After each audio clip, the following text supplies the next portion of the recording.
Welcome to this episode of Demons Within. I think it was episode 5. And it is called Fear. Fear. Greg, start it off for me, bro. Well, when I think of fear, I think of shark attacks now. Why? Because, did you ever see those, do you remember back in the day, maybe like early 2000s, they used to have infomercials for these like VHS tapes of when animals attack? Yeah. So I remember I used to watch them, and then like YouTube came out, so every once in a while I'd get in a rabbit hole of animal attack videos. Mm-hmm. And not the proudest time of my life by any stretch of the imagination. But I remember I would watch the videos, and I always wanted to see a shark attack video for some reason. And they just weren't there because, especially back then, before smartphones, like who the fuck brings a camera to the beach? Yeah, at least, some people do. And they're also not, there's not shark attacks all the time, at least not ones that I know about. So the other day, though, so a shark attack was like the holy grail for me. The holy grail of fucking animal attack videos. And like last week, I found the holy grail. What's that? There was a shark attack in Egypt. And I was like, somebody told me about it. I don't even remember where I was, but I was like, I can't wait to go home and watch this shit. And I wish I didn't watch that shit because it's horrifying. Yo, this guy's just bobbing up. I recommend nobody watch it. Please don't watch it. And there's morbid curiosity. I'm sure 90% of you are going to go watch it, and your day will be ruined because there's no script for this, guys. No, there's this guy bobbing in the water, and then people are screaming, and in the background is just like classical Mozart type music, which makes it's like that juxtaposition makes it even worse. And yo, the shark keeps coming back. No. It like it bites him, you can kind of tell, and then it just keeps coming back. And at one point, his legs flip in the air, and the water gets all red, like in Jaws. And then he's just bobbing there, and because I'm pretty sure the lower half of his body got eaten right off of him. And then suddenly the shark comes back one more time, and the guy just never comes back up. They had real footage of that? Yeah, somebody's taking a video with their phone on the beach. It was. I don't think Yo, it was crazy. I thought about it for a long time. I'm still thinking about it. That's why I had a fear of oceans. Yeah, I didn't start going to a beach till probably about 5-6 years ago. How was that? Did you get sunburnt? I did. I'm pale, if you haven't noticed. He's the job. He's jobbing about the beach, jaffing about the jab. But yeah, so that's something, that is a fear-based thing. I think I was... Are you scared of sharks, though? Well, I don't think I have a fear of sharks. If I was ever in the water with a shark, I'd be scared as hell. Yeah, I'd shit my pants. Although I don't know why I would have pants on in the ocean. But you know what I mean. It's a figure of speech. Yeah. But, so yeah, that's the topic today. Not shark attacks, but fear. Fear is one of the most prevalent things in society. Society almost runs on fear in all sorts of ways. Like advertisers, they sell fear. The news media sells fear. It's like even for little things. That, by the way. It's the worst. I don't get into politics or anything like that. Mm-hmm. All those different news stations, it's all negative. Oh yeah. It's all fear-based, and because that's what sells, And it's even for little things like you turn on the TV, and they'll have things about like anti-wrinkle cream. It's a fear of aging. Yeah. It's like, so you watch that. Like I never think about any wrinkles I'm getting until I watch a commercial telling me that wrinkles are bad and I should be scared of getting them, and they shouldn't buy something. Or it's like anything. Fear is. I thought about it like that. That's a good point. It is. Fear is the greatest salesman in the world of all time. Fear was actually one of my greatest motivators. Growing up with the mental condition that I have, I always feel that fear is around the corner. Always. And also fear in the littlest things that I would do throughout the day. I know in a past email I talked about even sending an email. There's fear, just consistently in my life. And what I ended up starting to do was attack that fear head on. If I was nervous about something and I could get it done, I made sure to get it done. And after time, it's kind of made me less afraid of things. So yeah, well, that's the thing. You have to face your fears, and it could be anything. Fear is a survival mechanism. I mean, like the primitive humans, fear was a physiological response to danger. So it triggered them into knowing, hey, I might need to get out of here. I may need to fight. I may need to flee. Yeah, and when you have that fight or flight in you, I mean that is fear. Yeah, that is fear. And because fear is based on survival, in the primitive part of your brain, it's so hard to face it. And it is something that people go out of their way to avoid. And How do you deal with fear? Because you're a little bit further along than I am, so I like. yeah, I mean, to be honest, I still have fear. But the best way to deal with it is to face it, because if you don't face it, it's always lurking there. And the last thing you really want is fear running your life. And a lot of times, most people, fear runs their life in one way or another, and they don't even realize it. I think like a common example amongst like younger single men could be a fear of rejection. A fear of rejection from all sorts of things, but like for this example, I'll specifically talk about like fear of rejection from a girl. They're so scared of being rejected that they avoid even putting themselves in a position to be rejected, and then they don't ask any girls out, and then they're single. So while they think they're dealing with the fear by avoiding those situations, they're actually letting that fear run their lives. That's a really great point. You know, and it's no way to Something live. everyone can relate to too. Yeah, no, everyone. In fear, I mean, something that's fascinating to me too with current society. I mean, the fear, the evolution of fear in humans was a survival mechanism. Yeah. So it's like, you know, you're hunting for food or gathering food for your little tribe, and then there's a lion. You feel fear, and you know, I gotta get the hell out of here. I mean, now in everyday life, we're not encountering lions, unless if you're that guy in Egypt, you're encountering a shark. But rest in peace. Yeah. So now though, fear, our brain doesn't, and our ego doesn't want to get rid of fear. It doesn't just let it go, and you still use fear. I mean, there's still situations where fear is valuable, but it's a motivational force. Exactly, it is a motivational force if you can 'Cause turn it into I do one. have a fear of being content. Yes. You know, I always want to be progressing. Yeah. I never want to stand still.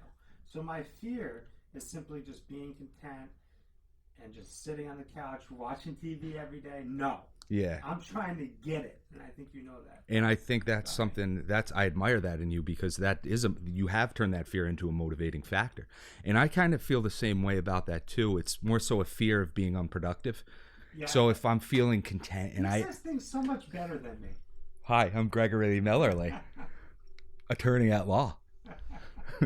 So, but yeah, I think I know what you mean by that though. It's like everyone deserves days off, especially you. You oftentimes you work from when you wake up to when you go to bed. Yes. And that could be 1 a.m. to 4 p.m. I go to bed by 7 p.m. Yeah, me too though. I'm tucked in. I'm turned in for the night. Yeah. Got a little book on. Man. I'm up at You're 1. up early. Yeah, I get emails from the job at like 1. I wake up and I'm like, yes, a morning email from the job, and I see it was sent at 1 a.m. I'm like, fucking legend. Yeah, but that is, like you said, the fear of being content. So, and that's the thing that modern society has afforded us: the fear of being of being afraid of all this weird shit. It's like I was saying, like we don't have these primitive fears anymore because it's easier for us to stay alive than it ever has been in the history of man in modern times. So like this one fascinating statistic is that I think it was the Mental Health Institute of America or something. Yeah. It's like about approximately 75% of humans fear public speaking more than they fear death. Like, can you imagine going in a time machine back to a Neanderthal and being like, hey, what are you more afraid of, talking in front of 17 people or a boar fucking skewering you with its tusk? They'd look at you like you're an absolute madman. And they would probably trigger their fear and they'd fucking kill you. They'd spear you. So, yeah, fear's interesting. But it's certainly a roadblock. I think a big thing for people who have problems with alcoholism, problems with addiction, is they have deep-rooted fears that they don't know how to deal with. And I think everybody can agree that if you have a few drinks in you, you're a lot less afraid of stuff. Oh, yeah. You know? And also it can bottle up and bring out all that fear you suppressed. Yeah. And it turns into anger. Yeah. Oh, yeah. And that's like, anger was my forte. I think you remember back one of our friends back in college. So I would drink. If I only was drinking, I would be an absolute madman. Yeah. I'd be like Yeah, you would be. I'd be a barnyard animal. I'd be a psychopath that people wouldn't want to be around, and I would just flit. Like, it was just insane behavior. But then if I did a little bit of the jiff, Yeah. it would make me not that way. I'd still be bad, and like, Yeah. it wasn't a healthy way to deal with that stuff. But it would make me like not crazy in a violent way or an aggressive way. And I remember our one friend, not name dropping, he used to call Jif for me the antidote. Like, it was the point where if he saw me at a party, he could tell, oh, his fingers getting close to the switch, and he would just come and give me some Jif for free just to make sure no one got hurt. And a lot of that was based on fear. I had almost every fear. And the thing that's crazy about, like, for me, public speaking, I was always such a good public speaker, yet I was still deathly afraid of it. It's so funny you say that. Like, I have absolutely no fear of public speaking. I have no fear of going on here right now. I have no fear when I sit down with a sophisticated investor and I'm about to make a pitch. But I have fears in other areas of my life, right? Like, fear that death is always around the corner. Mm-hmm. Fear that I'm not going to be good enough. Fear that can actually be crippling sometimes to me, where it makes me paralyzed. So that's why I asked you, I'm like, well, what is it that you do that really takes that fear and you challenge it head on? Because it's something I really need to work on. Because I still feel fear throughout the day.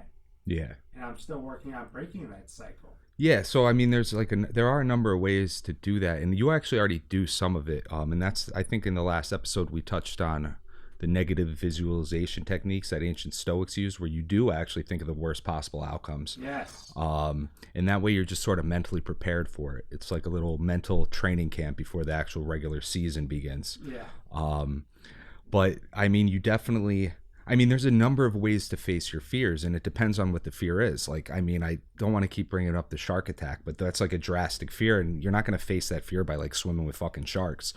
That, I mean, if you're deathly afraid of heights, like, I wouldn't necessarily recommend you go climb a mad tall ladder, stuff like that. But when it's these fears that are mainly fears because of modern society, because of the way our brains work these days, and especially people with afflictions like the ones that you and I have, you have to face them by meditating on it or talking about it with somebody that you trust.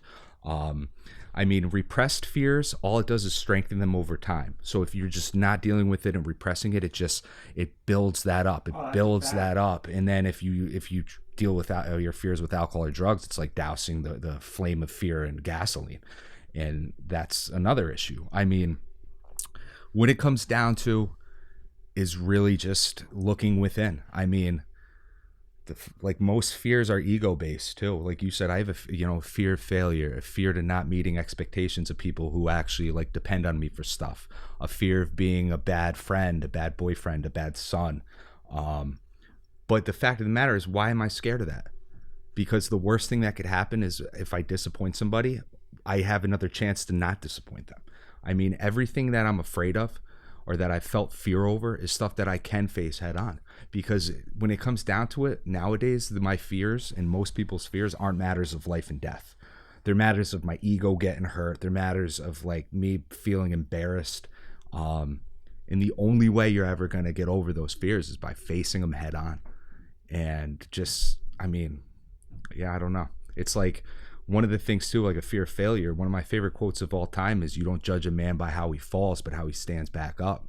And if you're full of fear, it's hard to stand back up. But once you start that process, I mean, a lot of people, once you really like put your head to it, put your heart into things, like, nothing could stop you. That's how I feel right now about you and me. I think a lot of the fear that people face is finding purpose. Yeah. Not having a purpose. Yeah. I felt like, and that's considered fear, I would say, fear of not having a purpose in life. Absolutely. Fear not knowing why you are here and who are you. I would say when I was at Four Winds, the majority of people were in there was based on fear of not being adequate in life. Yeah. Well, and that's another thing too. A lot of people. Or no, I'm sorry, not having a purpose. Well, yeah, and that also can be described as not being adequate. It's like a lot of people, especially the ones in the throes of alcoholism and addiction, it's like they just feel like they don't deserve those things. So it's like, I have a fear of finding my purpose. I have a fear of taking a leap of faith to do what like I need to do to live a fulfilling life. I know I like anytime I would reach even a little bit of success, I would feel like I didn't deserve it. So I would Yeah. I would have a fear of success almost because I just I felt like I wasn't deserving of any of it. And any time I would achieve any type of success, whether it was in work, in athletics, in the gym, with women, I would feel like it was a fluke scenario because I feared the fact that I did deserve things. I mean, everybody deserves happiness, except for fucking pedophiles. So, I'll probably cut that. Although it's true. Like, fuck them. Actually, I'm going to leave it in. okay. Oh, you talked about when you were talking about having a fear of success Yeah. and that weren't worthy.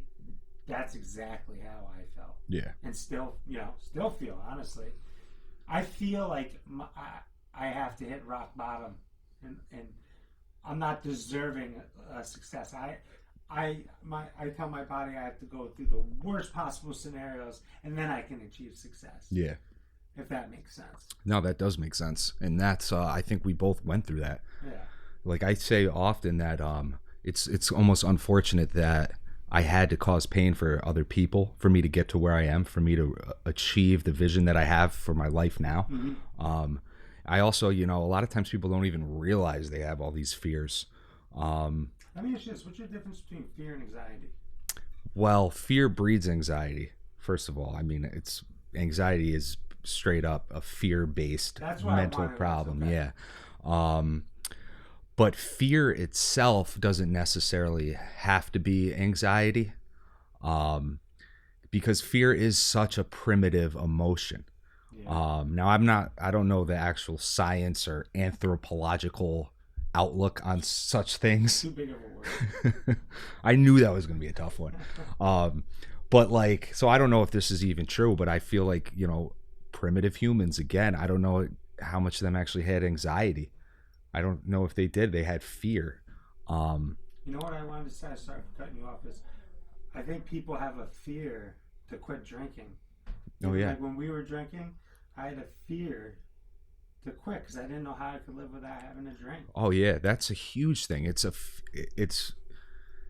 It seems, especially, I mean, alcohol is so prevalent in society too, and the way that it is even Marketed. the way that's marketed, it's marketed as a good time. I mean, alcohol is the one literally deadly drug that you need an excuse as to why you're not partaking in it at everyday social functions. It's like if I go to a fucking dinner party and nobody knows me that well, I have to give an excuse why I'm not drinking. Yeah. It's like, imagine if that's always like crack. You go to your local, you go to your work outing, and everyone's like, Greg, why aren't you doing crack? The CFO is like, hey, why don't you do crack? But no, but if I'm like, no, I'm good on the drinks, I'll have a water. Like, oh, were you not feeling up to it today? And I'm like, well, no, I mean, I'm a fucking savage alcoholic who's likely to go on a run that spans 12 congressional districts. Yeah, I mean, if you feel uncomfortable, what I say is that I have an autoimmune disease which doesn't allow me to drink. Yeah. That's what I say when I'm out. So, I mean, if you just don't want to come out and say that you're an alcoholic, just say, hey, look, I got a condition, it doesn't allow me to drink. Yeah. And get a glass of water. And I mean, that's another thing that a lot of people like us are afraid of too, is a fear of navigating the honest truth of why you don't drink with the general public and your acquaintances. I mean, me at this point, it's like where I'm, making it about my life and my life's work about being open and honest with everybody. I mean, all you got to do is watch any of our videos, but like, there's a time and a place where you want to be completely honest about it, and then there's a time and a place when you don't, and you want to give a excuse, because what it comes down to is it's really no one's business. I mean, when I first started having my problems and I first got into recovery, it was like my close circle of family and friends knew the truth, and everybody else, I kind of keep that close to the vest. Because they don't need to know. It's like you're not going to walk into a job interview and be like, oh, by the way, I'm an alcoholic in recovery. Yeah. It's just not something you do. It's not a wise decision. But yeah, I mean, alcohol there's just, I mean, Alcohol breeds fear too. it does. And breeds, I mean, alcohol obviously breeds shame. Yeah. Well, at least did for me. But I wake up in fear of what I did. Oh yeah, me too. No, I mean, I know what you mean though. It's like waking up with the shame and the guilt, and having a fear of that. I mean, a fear of what I did the night before, because a lot of the stuff I did would have got me in trouble. oh yeah, no, I mean a lot. I had a very large fear of all that stuff too, and it would be shame and guilt, you know, Yeah. because guilt and shame are actually different. Shame is when you actually just feel like you're a piece of shit. Yeah. Guilt is when you did something that kind of made you a piece of shit. You know what I mean? Guilt is based on an action you did. Shame is inside. Yeah. And it's one of the worst feelings. And it certainly feeds off of fear and vice versa. Does it feed off fear? Oh, yeah. Oh, yeah. Because sometimes you feel shame because you have a fear of something. Because that's how my drinking would keep going. I'd wake up in the morning. I'd be so fearful of what happened the night before. Yeah. And it would create so much anxiety. Yeah. And I'm like, fuck it. I'm just going to go have a drink in the morning. Exactly. And that's how it started. That's the vicious cycle. And that's exactly what happened to me. And I think most alcoholics can relate to that.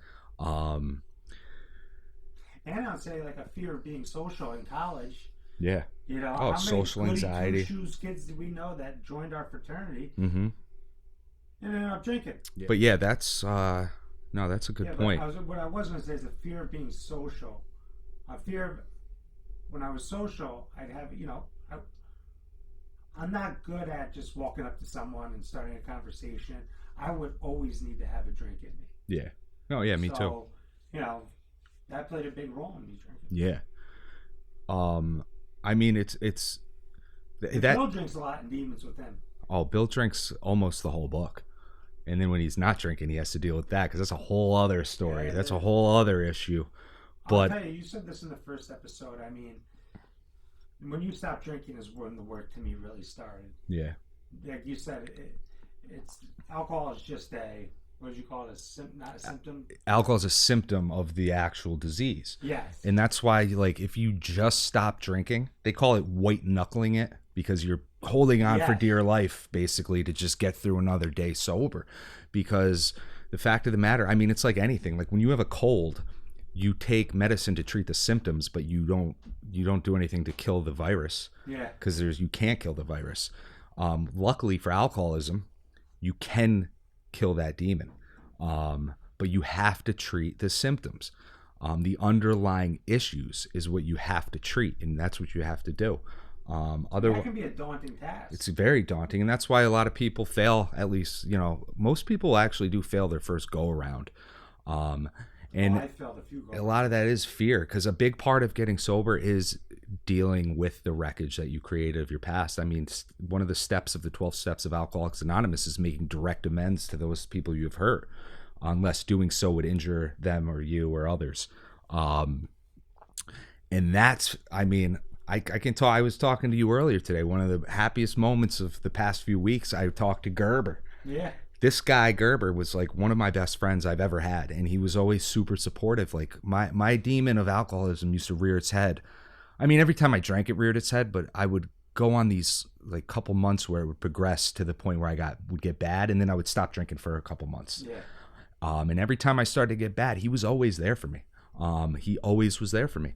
And then when I got so bad to the point where I was an absolute psycho, like losing a grip on reality almost. Yeah. I did something that involved him, and then it severed the connection that we had, and I haven't talked to him in years, and I talked to him today, and I finally got to make that amends, and it was just an awesome conversation, and I'm so grateful that happened. And even that's like, so once you get sober, you still have fears. Actually, I mean, that's pretty much the point of everything we're saying now, is that if anything, you'll have more fears because you look ahead and you're like, I got to do the work.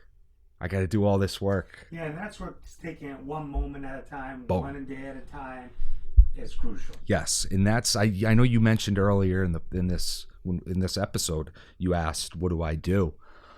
That's like the number one thing is to center yourself in the moment. I mean, focus on your breathing and just realize that right now you're just here existing. And the only things that can hurt you is things that you allow to hurt you within your brain. I mean, I guess fear doesn't always have to be a bad thing, right? Like, you can have a fear of, like I was talking about before, of being unsuccessful, and that can drive you to success, right? Wait, say that again? Like fear. It doesn't always have to be a bad thing, right? Because obviously, if you have a fear of being a failure, that's going to drive you to be successful. Well, it could, and that's actually a good way to deal with fear. Yeah. Because some people, they have that fear of failure and it paralyzes them and they just get stuck in the same old routine. Fear is just really deep for me. I Yeah. mean, it's something I can really relate to. Anyone who's listening out there, you know, I'm right with you. If you have a certain mental illness that makes you feel like death is around the corner all the time, that's exactly how I feel, and I'm working every day to deal with something like that, to deal with that. But I just want you to know that you're not alone. Yeah, you're never alone. That's also what it comes down to. No matter how lonely you feel, you're really never alone. And that's another way out of fear. Talk about it, ask for help. Yeah, having a support system, definitely. Yeah. And I mean, there's... And telling people what you're scared of, right? Oh yeah, tell people I mean, that's why it's good to have a good therapist, or at least a good person that you trust. I mean, that's why in AA they have sponsors, because you need somebody that you can express all this to. Yeah. I mean, because there's also a time and a place where to face your fears, and it's not, generally speaking, it's not like, you know, at the family barbecue, you're just gonna start pontificating on your fearful nature. Yeah. But fear, fear is an industry in and of itself, because the chemicals that are released in your brain and when you feel fear, I mean, it can be exhilarating. That's why like horror movies are so popular. Stuff like that. That's why there's people who are like thrill seekers, skydiving and all that shit. People do swim with sharks. I keep going back to sharks because it's a deep-seated fear now. Yeah. But you know, they get in like the shark cage, like all that shit's exhilarating. And I think that ties into the fact that when you're a fearful person about things that actually aren't harmful, like they can't physically harm you, you still get the same release of this negative energy and this adrenaline and all this stuff. But because it's based on something that's actually can't hurt you, it literally cannot hurt you, it has nowhere to go, and it turns into anxiety, it turns into anger. In the past. Yeah, it's living in the past.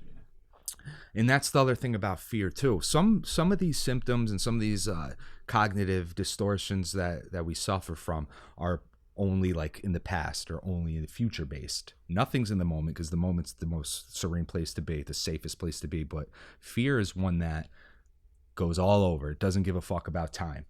You can be scared of the past. You can be scared of the future. It doesn't matter what part of the time space continuum your brain is living in. Yeah. I could talk forever about fear though. Yeah. Me too. I have a fear of talking too long on this podcast about fear. I'm having that fear too. Should we wrap it up? Yeah, let's wrap it up, Peter. Well, this was a good episode about fear. If that's around the corner, I got too much pride to hide. I'm outside. Job. Yeah. That was the job. Little 50 cent right there. Oh, that was 50 cents? That was a little 50. That was 50 cents? All right. Well, that's a wrap. Yeah, that's a wrap. Check out Mill P. Wright's News Hour every Wednesday. Look for Demons Within. It's dropping September 19th. 19th, I think. 19th or 18th. Should I check it? Yeah, you can check it. Who cares? We want to get the right date. It's one of those days. Hold on. You know? September. But yeah, we got that. What else? Sunday, right? It's Tuesday. Oh, Tuesday. It's the 19th. Because according to Google. September 19th. According to Google, Tuesday is the best day to release a book. So that's when we're going to release the book. It's like Tuesdays with Maury. You ever read that book? Are you fearful that we're going to release the book? No, I'm pumped. Me too. I'm not afraid of that. I googled what day is the best day to release a book. Google's a fucking fear monger. Why don't you just tell us about that real quick? Fear writing the book. Did you have any fear writing that book? I don't know if it was fear. I I just didn't think I'd be able to do it. And then once, actually, yeah, I did have some fear that I still have a little bit now. It's a fear of putting myself out there. Because I mean, I spent hours every day for months writing a book that I knew I was going to put out there. And it's like, I mean, and the fact that it's such a personal story, I mean, it's not me in the book, but it certainly is based on me. Yeah. And especially people who know me and know my life will, some of the situations that Bill gets into, people will recognize those as things that have happened to me or that I've done to a degree. Yeah, it's very relatable. I mean, so yeah, that was a fear. Certainly a fear right there, having people potentially judge me. But the way I've dealt with that, I mean, actually that though, I don't know. A lot of the things now, I literally just think, who cares? Yeah. And you just even if you had that fear, I just run right through it. Yeah, that's how I feel now about everything. I put my head down and I go through these fears.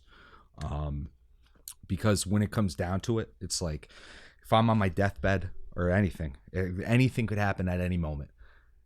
Will I look back and be like, I proudly faced those fears, or will I be like, no, I cowered away from them and I never got to see my full potential? Because I would rather reach my full potential, even if getting to that full potential includes a ton of failures, a ton of losses, a ton of defeats. The fact of the matter is, you get back up, you face those fears, and then you can proudly go off into the sunset. Oh yeah. Drink your coffee, hit your vape, unless you're under 18, don't hit your vape. And you can just ride off into the sunset, head held high, and be like, let's fucking get it. Yes, sir. Job.